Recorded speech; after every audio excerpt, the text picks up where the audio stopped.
The Citizen Mike Show.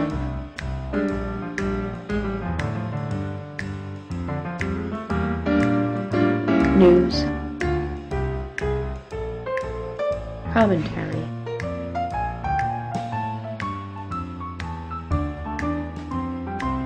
Interviews.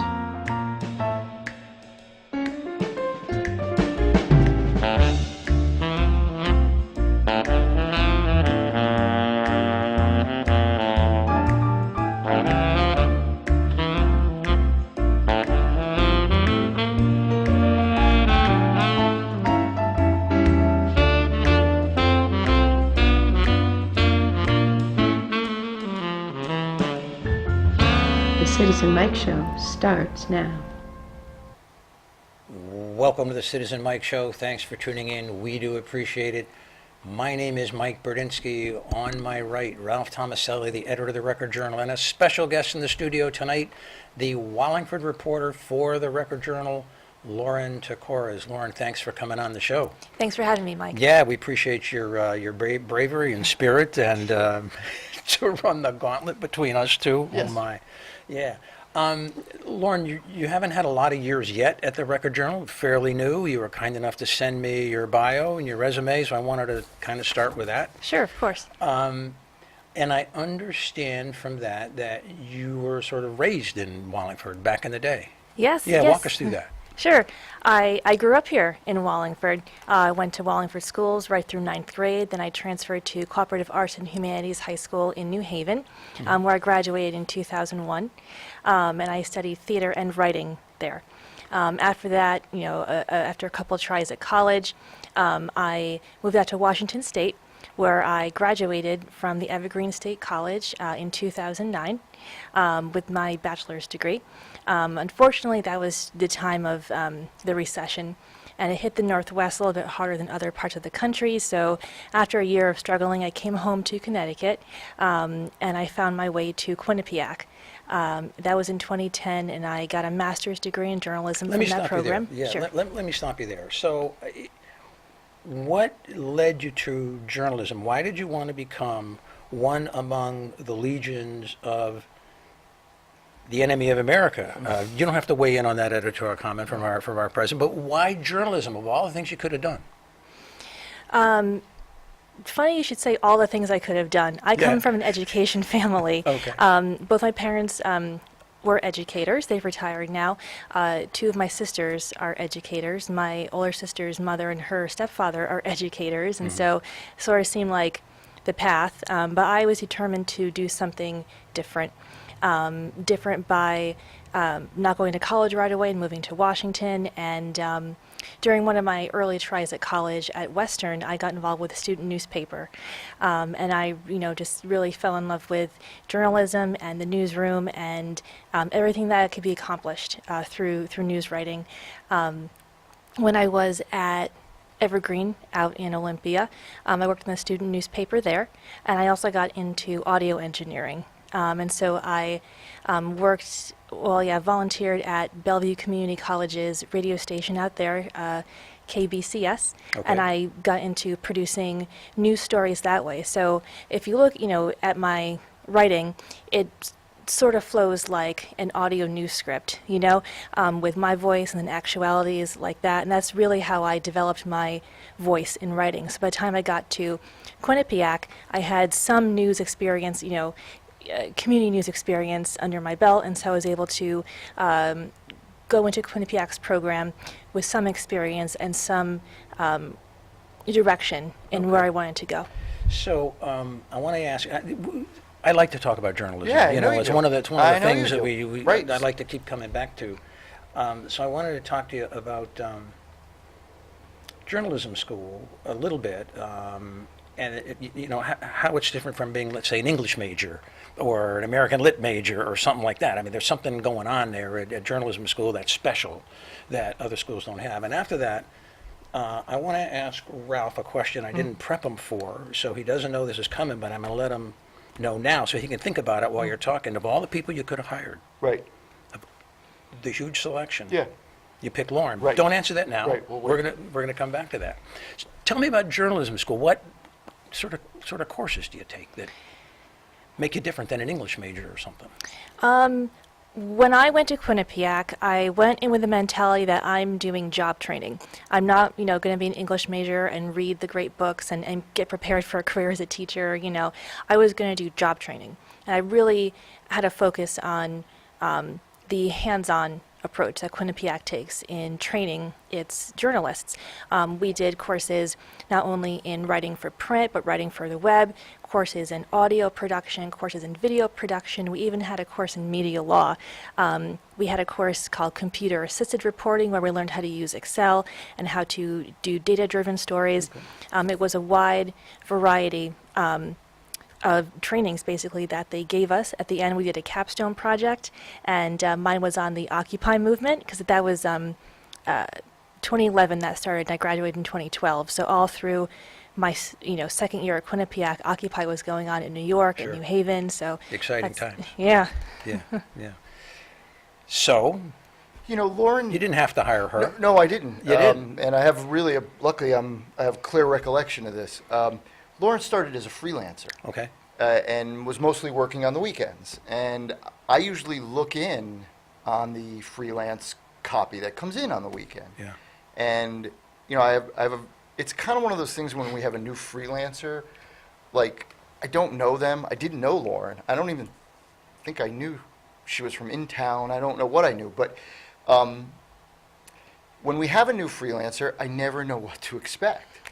And the thing I remember about Lauren's copy before I met her was that it was really clean. It was just really well done. What do you mean by clean? It was, well, you know what? With freelancers, if you're asking them to file a story that's 500 words or more, you have no guarantee that you're not going to correct 5 or 6 spelling errors or maybe it's content issue, not knowing the east side from the west side. Okay. So Lauren's content was in much better shape than the average freelancer that we hire. So I remember that right away. She knew the town, I could tell right away, or she knew the area. And then, of course, I found out after that she was born and raised in town. And so that's led something we look led at. to what and which Well, led we had to another job opening at some point. Okay, And yep. at that point, it was really clear. So we have somebody who clearly can write, Yep. can report, has some institutional, town knowledge, area knowledge. A lot of the people we hire are from outside the area. Okay. So as soon as the next position came open, was there a hiring process, or did we hire you?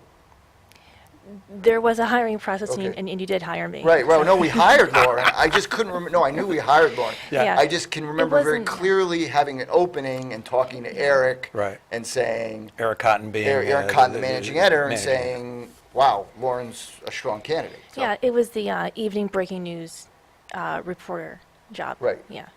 So. Okay, so that's it. Luckily, I So let's put remember. her through her paces. Yeah. And change away from the bio. So April 1, or the first business day of April, we're expecting the mayor's budget to come out, and included in those budgets is the tax increase, if any. Well, of course, there's going to be a tax increase, especially in this environment, given the state Right. grants and everything else. I understand from talking to you off camera, you've been trying to do some spade work on the budget to sort of prepare for that. What have you found? How's the experience been? Well, this is my first time covering the Wallingford budget process. Last year, when I was on a different beat, I covered different towns and got to know their processes. So I'm going into this cold. And what I learned was that the different town department heads present their proposed budgets to the mayor through one-on-one meetings. The mayor takes those budgets from the about 30 departments and creates a mayor's budget out April 1st, and then from there presentations are made to the public, to the town council on that. And I thought to myself, well, I want to be able to see what was presented to the mayor, and so I can compare it and see what he eliminated and presented in his own budget. I asked him, and I wasn't allowed to sit in on those meetings, and so I reached out. Let me stop you there. Who did you ask and what did you ask for? Just walk us through that a little more slowly. I asked Mayor Dickinson. Yeah? About the budget process. Okay. And I said, are these open meetings? Can I sit in on them? He said, no, they're closed door. And I said, all right, if that's the Okay, process, I then gotcha. that's the process. All right. So I reached out to, I got a list. The mayor had written a memo, and I got a copy of it, and it had the departments and the days and times that they were presenting. To the mayor? So, to the mayor. Behind closed doors? Behind closed doors. Okay. So I reached out to some of those department heads sort of as the dates went on, and some answered right away. I got the proposed budgets from the law department, from police, from WGTV. Other department heads said, no, you have to ask the mayor for that. I've also been trying to reach the comptroller, Jim Bowes. Haven't been successful. I've been calling him every single day for a week. Okay. My next step is just to go camp out in the office. Okay.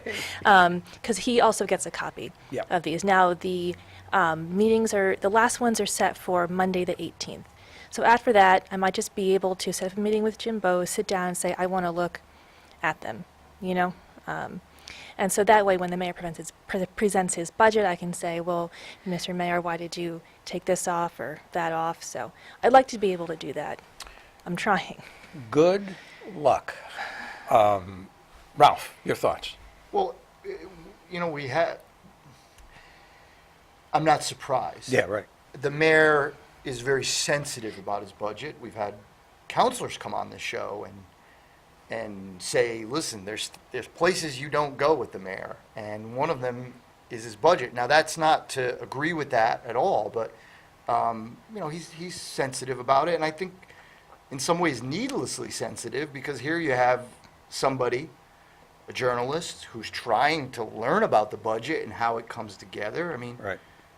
what would he have to lose? I mean, I'm not saying we have to hear every discussion, but couldn't you look at it this way? Here's an opportunity to maybe let the public know how I do my job.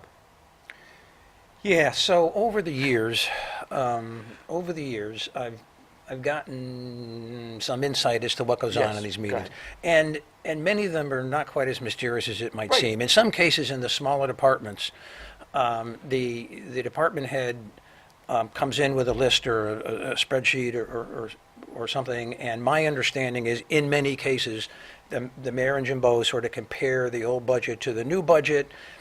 In some cases, kind of looks it over, and if there's anything new, I'm going to make this up. Right. $5,500 for X, Right. which is over and above. And it may say, okay, tell me about that.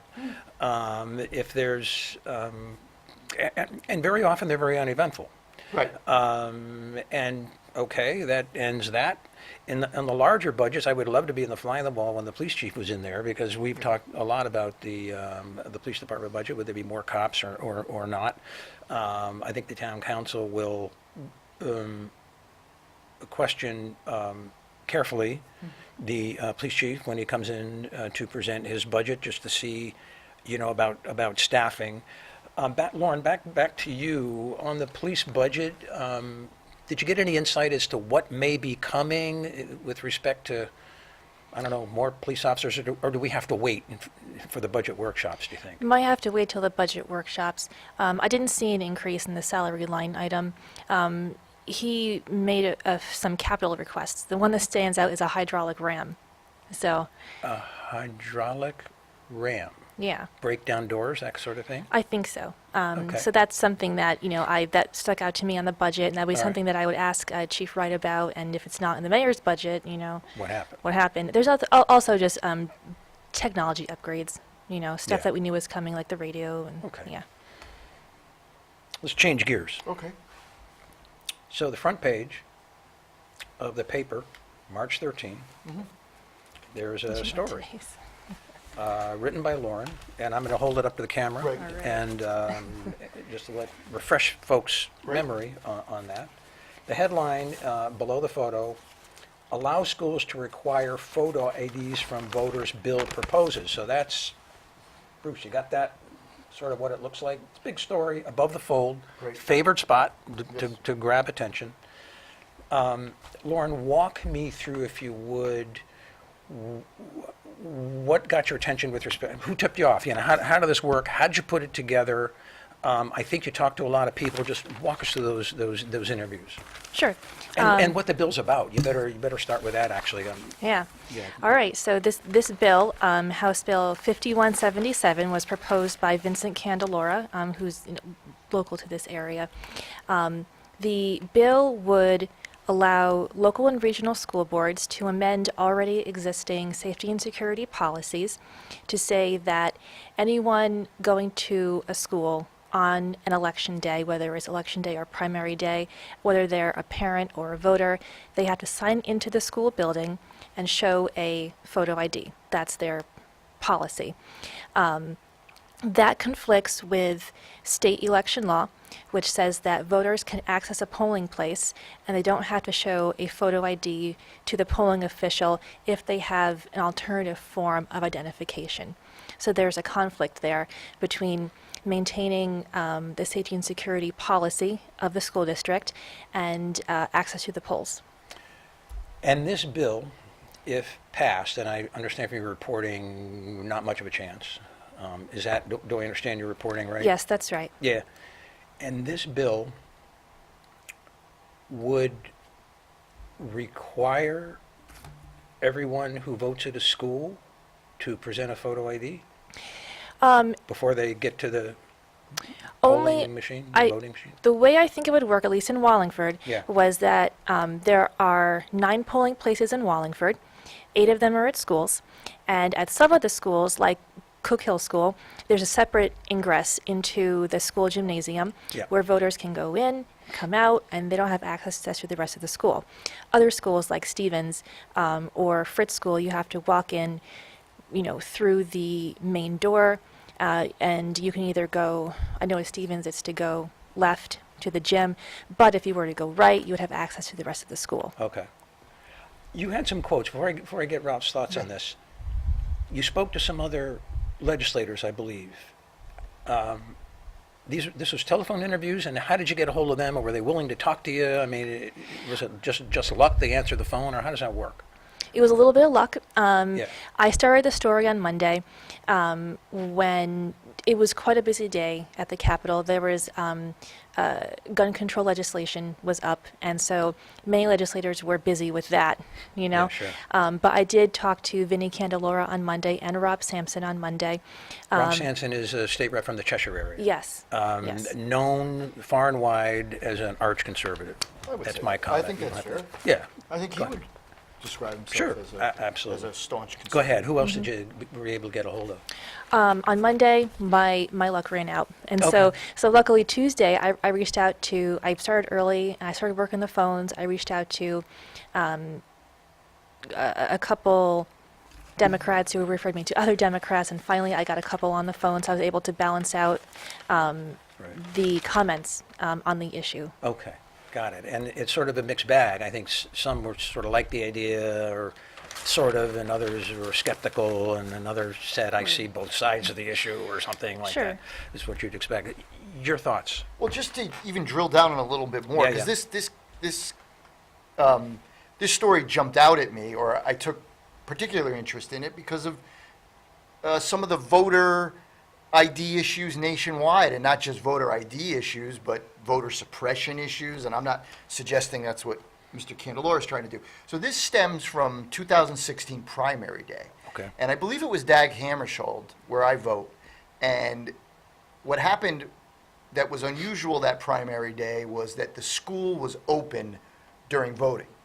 Most of the time when I'm voting at DAG in a general, the school isn't open. Right, kids aren't there. Or a municipal election, Right. right. So for some reason on primary day, the school is open. And the thing with DAG is, to get to the gym where you vote, you have to go through the front door, unlike some of the other schools where you can route people. And Okay. what happened was, apparently, the registrar's office, the clerk's office, and the superintendent of schools, Sal Menzo, were caught a little bit off guard, so to speak, because the superintendent was requiring IDs to be shown when people entered the school. And I believe the registrars in the clerk's office was trying to say to him, hey, we're trying to get guidance on that, but that's contrary to state law. the state elections enforcement took a look at it and didn't really penalize Wallingford, but said that it wasn't handled correctly by Wallingford. It pointed out the miscommunication. But after that ruling came out, the superintendent of schools said, next time this happens, I'll close the school. I'm not sure what that means. You mean In other words, next election day? Yeah, no. If there's ever a case Yeah. where there's voting going on at schools, Right. where I can't get people to a separate area where I feel like I need to apply school security rules, he says he'll just close school. In other words, he seemed to realize what Sal Menzo was doing was enforcing school rules which were contrary to election rules, and he got himself into a little bit of a jam, for lack of a better word, and he said quite clearly, and it may not even been the superintendent, it may have been the chair of the Board of Education who said, well, all we need to do next time is make sure that school isn't in session when there's any voting. That solves it. And that solves it. So why do we need this bill? I was completely surprised. Well, I don't know, and I don't know. I didn't spend as much time on this current bill, but certainly it gives Representative Candelora an opportunity to champion school security, which is a worthy topic. Oh, no. Go ahead. But I don't know why we need it. I don't know. Lauren, any insights as to, pardon my editorializing with this yeah. question, and I know it's a loaded question, and I get that. Any insight as to why this is supposed to be a school security bill if schools are not in session? Well, that's also just one town, Wallingford. Yeah. This may affect other towns as well. Right. So here's how it would affect other towns.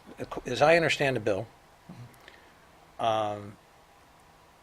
if there's someone voting in another town, and whether the school is open or not, right? Whether there's students in there or not, according to the Candelora's bill, you got to show a photo ID. Yeah? Do I understand that right? Under Candelora's bill, if you were if you were voting at a school and school was in session. In session, okay. So the bill distinguishes from in session and not in session? Does the bill? I'm not gosh. sure it did. I assume it does, because when school isn't in session, There's the no school- point in it. The school personnel's not there to Right. to sign people Yeah, in. there's staff there. I mean, Yeah. he's trying to get school rules to override election rules. No, that What that the I election understand. commission said was no, election rules Yeah, no, overrides. that I Okay. understand. So what that bill would do is it would put different standards in it depending on where you vote. So if you vote in a spot that's not a school, you don't have to show a photo ID. If you have the Right, bad good luck to point. vote in a place that Good is a point, school, yes. and the superintendent had the misjudgment not to close, the school down, then you have to show a voter ID. So there are different standards. Well, it's even a little more on nuanced than that too, because Yeah. if you have a standalone area that you can get people to in a school, That wouldn't matter under it this would. bill. Well, I don't. I think that I'm not sure they would require a voter ID in that. So here's the one Right. of the big flaws. Normally, when you go to you visit a school and school is in session, you go to the door and there's a little TV camera and a voice box. Right. And you press the voice box, and you say, "Hi, I'm Mike Berdinsky, and I want to see Superintendent Menzo." And they say, "Oh, one moment, please." And that's their chance to look at me through the TV screen, and they say, there's some crazy guy without any hair out there who wants to get in. I'm not sure we should let him in. And if they want to escalate it or call security or get the handcuffs or the mace, that's their chance to do it. But if they want to call Sal Menzo, there's some guy looking for you. Are you expecting him at 10:30 in the morning? Yeah. So, okay, then you get buzzed through, right? And you Yes. show your photo ID to the TV screen, and the staff behind the desk can say, "Oh, yes, that's Mike Berdinsky," and it sort of matches the photo. Right. If you have to show a photo ID going into school, Right. right, to vote, you could be packing heat, 2 guns, Absolutely. 10 clips. It's You not. show that's- your, right. if you're intent on doing harm, you show your ID and you're in. And you're in. Just show your photo ID, and there's no double checking the superintendent. They don't pat you down. So the whole thing makes absolutely, to me, no sense. But I'm looking I want to let Lauren chime in too, but I want to just say one other thing. All right, go One of the reasons it really doesn't make sense, Yeah, okay. at least to me, Yeah. and I'm editorializing, is Sure, whatever. we should be talking about ways to make voting easier.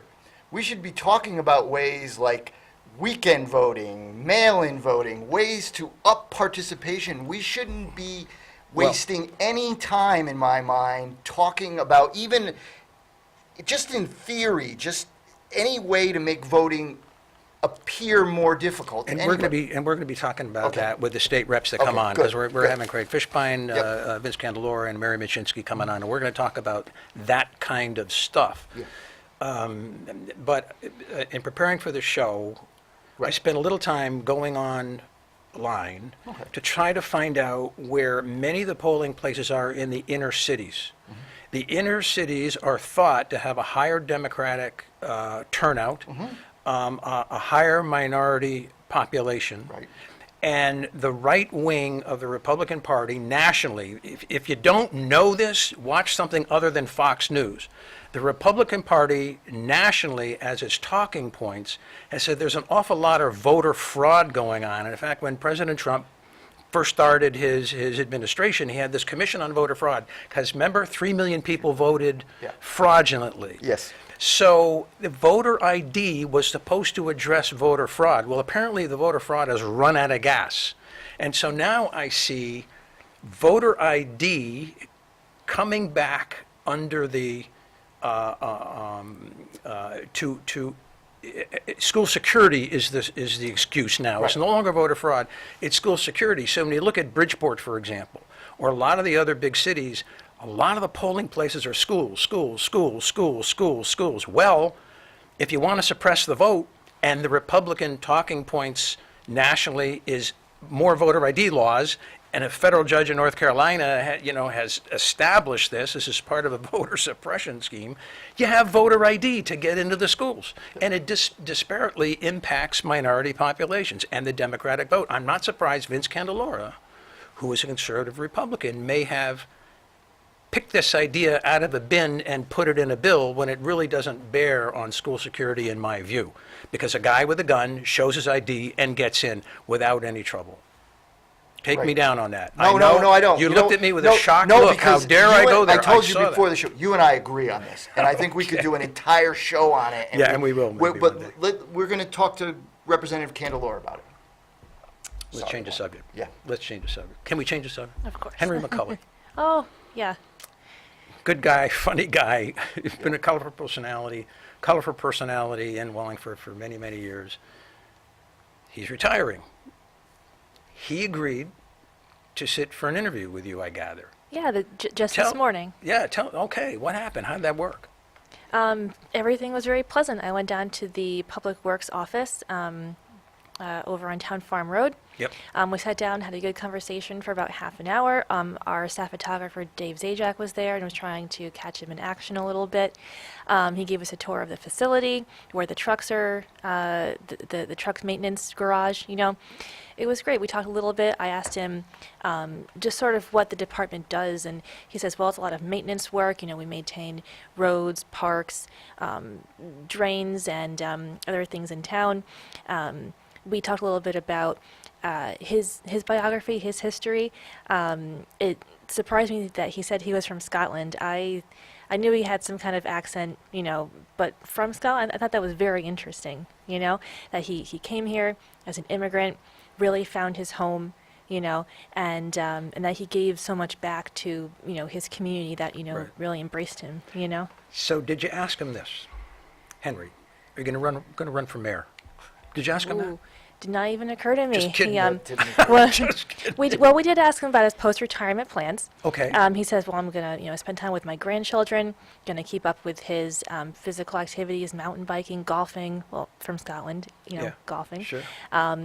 And he said he, might do some volunteering, definitely with the Wallingford 350th committee, he might get involved in that. So is what he said. So your understanding is he's staying in town, he's not moving to Florida or Right. Arizona or anything like that? No. And he plans to keep a presence as far as Yes, we a know? presence in town. Yeah, yeah. His wife works for Board of Ed.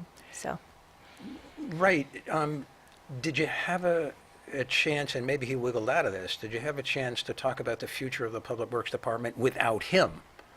not so much the department in general. I Okay. asked, who's the next director. Here comes a scoop, Ralph. Yeah. Go Well, he said that there wasn't anyone within the Public Works Department that was qualified to take the test. They're testing applicants on Friday, but that there were applicants within the town of Wallingford employee pool that might rise up and are qualified to take Yeah. the test.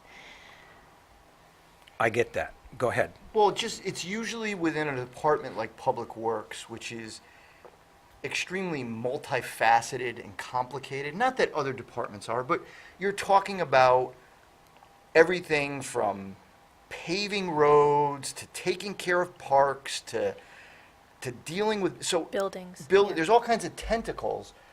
So usually, you're trying to groom somebody, and certainly with Henry, they've had enough time to groom somebody, and I don't know all the details of it, and apparently that didn't work out.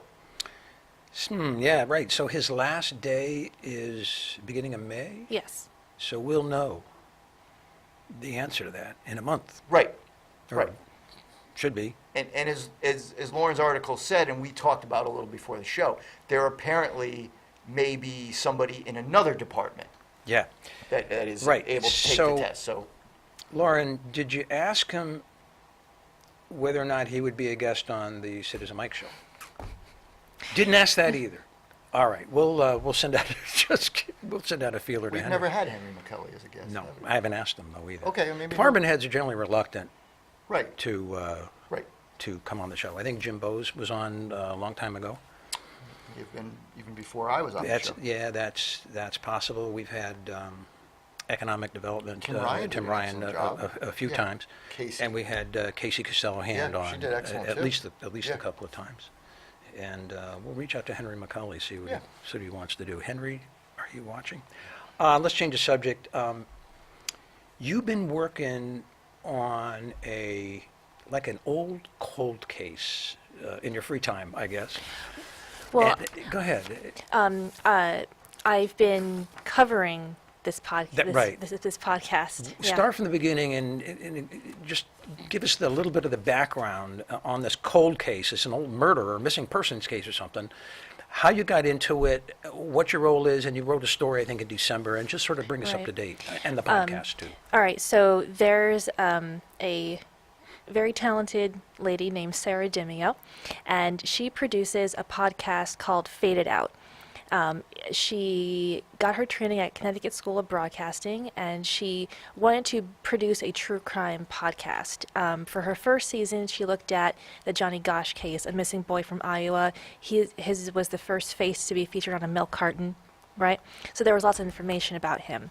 For her second season, she says, I want to find someone local in Connecticut, someone I can research myself in person, and someone who's not very well known. She did some research and she came up with the name of Doreen Jane Vincent. She was 12 years old when she went missing from her father's house in Wallingford in 1988. And even into this day, the case is unsolved. It's a cold case. She's never turned up. And so this independent podcast team is now, 30 years later, digging into the case. And they've produced 6 episodes so far. They have a following on Facebook. They even have a Patreon account, which is where patrons, members of the public, can contribute money to keep the podcast going, and in return get special behind-the-scenes photos and blog access. And this is in addition to their day job. This is just a passion project for them. So you have covered their efforts Yes. in the past. Is there another story or two coming up, or does that depend on if they strike pay dirt as far as new clues or something? Yeah. They've released 6 episodes so far in this season. So far, they have just, I can tell by listening, they've been researching as they produce you know, and so whatever they found that week, they put in a podcast and they put it online, right? So like what Yeah. we do. Yes. Yes. Right. So, right. Which makes for sort of a slowly unfolding, almost meandering kind of look into this Right. case. But this last episode, number 6, they revealed some very interesting information about the girl's father, and Yeah, so His- if a viewer wanted to check in on this podcast, how would they do it? Where would they go? they can go to the Apple Store. It's on iTunes. They can also go to the Stitcher app.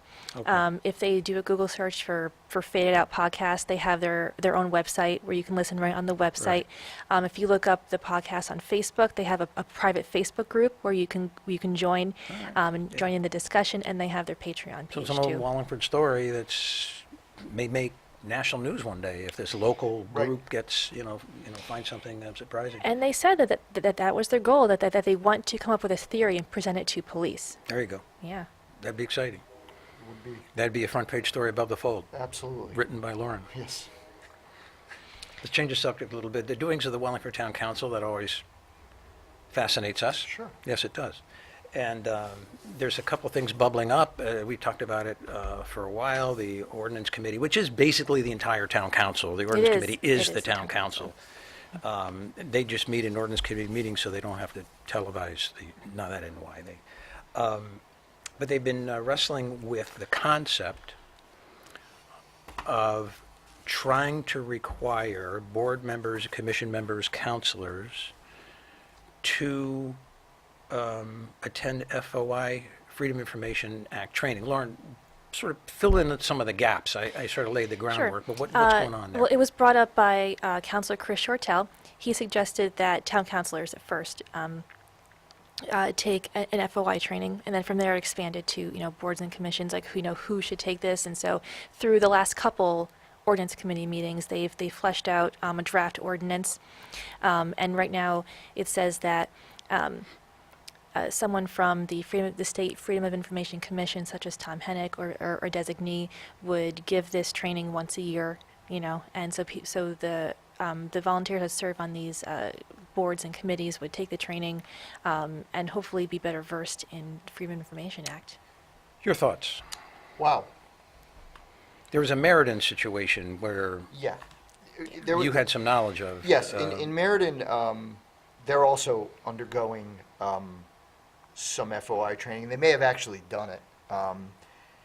But it was the result of a board that dealt with state-funded child care. I want to say it was the Child Care Advisory Board, and the superintendent of schools and the mayor were on the panel. That I'm sure about. Yeah. And that group didn't do minutes or agendas for several years, and when it became an issue, we filed a complaint, and the ruling is that, this panel has to undergo training, and the city manager decided, well, why don't we have everybody undergo training? So what was the defense in that Meriden case? Why? What was their excuse? There wasn't. I don't think there was a defense. Okay. Their defense was, well, when we found out that we were doing things illegally, and it became an issue because there was a meeting where there was a big decision made that essentially closed down a child care provider, or at least closed them. All the state funding to that provider was cut off. So when that happened, their practices got looked at, and their defense was, well, they held the meeting again, Oh, and they kept minutes Ratified this time. They made the decision. They Right. ratified the decision. Right. So it was kind of a correction after the fact Yeah. in their mind. so if something like this passes, an ordinance like this passes, there's a couple of issues, and one is if a board member, well, let's say a counselor, because they're elected officials, doesn't go to training. So what? Lauren, I don't know if you have any insight as with any debate about that, but The solution they suggested was that it would be recorded, and they could sort of do like an online test maybe. That's not, an ideal situation because you don't have the back and forth, when it's just like you watching a recording than doing a computer test, you know? So it could go up on YouTube or something. Yeah, that's not ideal, but, you know. Yeah. And then I thought the language as to who would be teaching was broad enough that it could be the law department that was going to do it. I think that, and then they said, or the designee, and someone, I think, said, well, yeah, that could be Tom Hennick from the Freedom of Information Commission, but we really don't know. But Ralph, my question, I guess, is on Freedom of Information Act training. So what? I mean, how much of a benefit is this? Is this more of window dressing? Is this more of a show horse rather than workhorse kind of a proposal? Because the nuts and bolts of the Freedom of Information Act is if there's a real meeting, there has to be an agenda, and then you got to take minutes, and there are deadlines on filing, and the percentage of votes required to go. I mean, all that can be put in a piece of paper, and if people just don't want to go to a boring presentation on basic stuff that could be on one page, why do it? Or is anytime you get together and sort of discuss it, it's got to be a plus? I mean, Okay. Yeah, So I okay. think that if you're saying I'm not sure. every town, everybody on a town board or commission has to spend somewhere between 2 or 4 hours. I think that's where right, we're going with this. One day, So- once a year, I think that's, if I was the mayor or the city manager or the town attorney, Yeah. that would be a no-brainer, because over the years, I have seen town's attorneys, for example, the Meriden case. You can imagine, we file a complaint, and now the lawyer representing the city of Meriden is sitting in a hearing where the person who's recording boards and who's the secretary of this board Right. announces publicly, well, I never knew I had to keep minutes. Do you give full weight to that statement? Do I give full weight to that statement? No, I'm putting you in a corner, so Right, you don't have it's to answer okay. that. Don't have to answer Right, that. no. And I read that too. Right, and It got 2 eye rolls from me. right, but what it really was, I was trying to put myself in the shoes of the attorney for the city Yeah. and the city manager. You just don't want that to happen. So if you at least do something once a year, you're avoiding that. So let me cut you off and talk Yeah, about go this. ahead. So at this meeting was a town manager and the mayor, yeah? In Meriden. Right, the superintendent of schools. Superintendent of schools. And the mayor. And the mayor. Right. They could have trained out I of that? agree. I mean, seriously? I agree, but you know what The often happens. superintendent and the mayor, they're supposed to be knowing that they're experienced guys now, and, training would have solved that? Well, Please. I don't know if mean, it would, but I think what I'm trying to get to the point, and we had Yeah. a case in Wallingford too, Yeah. where didn't the town spend time helping defend Wallingford Center Inc.? I don't know if the town spent time, but there was a case brought against Wallingford Okay, Center. there was a case brought against. I forgot who represented the, I'm sure that it's a quasi. and training would have solved that, you think? Well, I don't know. I think See, I'm more training would have skeptical solved of it. I think that I've been on the phone with so Yeah. many lawyers, municipal lawyers, who have to spend hours in front of the FOI commission, and will say to us, "What a waste of time this is." So that people don't even know the basics of this. So here's my hypothetical. So someone from the Freedom of Information Commission, is Tom Hennick, is going to come down, and by the way, he has a set training thing. They're not customized unless something has changed Right. since the last time I talked to him about this specific issue. Right. It's a standard presentation. Right. So he's not going to come down and say, well, let me have a list of all your nonprofits, and we'll go over whether those are public agencies or not. That's never going to happen. Right. This is. And the other difficult situation, I didn't mean to cut you No, off, no, but no, no. I I'm have cutting to. you off. The other difficult situation that you and I have talked about, this is an example, but it recurs. Back in November, when the Board of Ed was presenting for the very first time the school facilities study, Right. I think we might have had Aaron Corso on at the time. I'm not sure who was on at the time, but some members of the Board of Ed said publicly at that meeting, as they walked into the meeting, wow, we're getting this for the very first time. We wish we had it sooner. Do you remember? We had I do. video We've seen video that many clips of that. times. We've gone through Who had that presentation for at least several days? Sal Menzo. Right. And when he had that ready to distribute to all the members, and he teed up, the architect and the consultant. I mean, that was a public document at that time, but Sal Menzo refused to release it, even to his own board members. Training would not have solved that. It's those kinds of examples and instances where the public interest of maybe wanting to know, being curious, maybe being prepared enough so when they come to the meeting, a member of the public can ask an intelligent question, where the press has an interest in reviewing this stuff before so that the press is more aware and they can put things into context.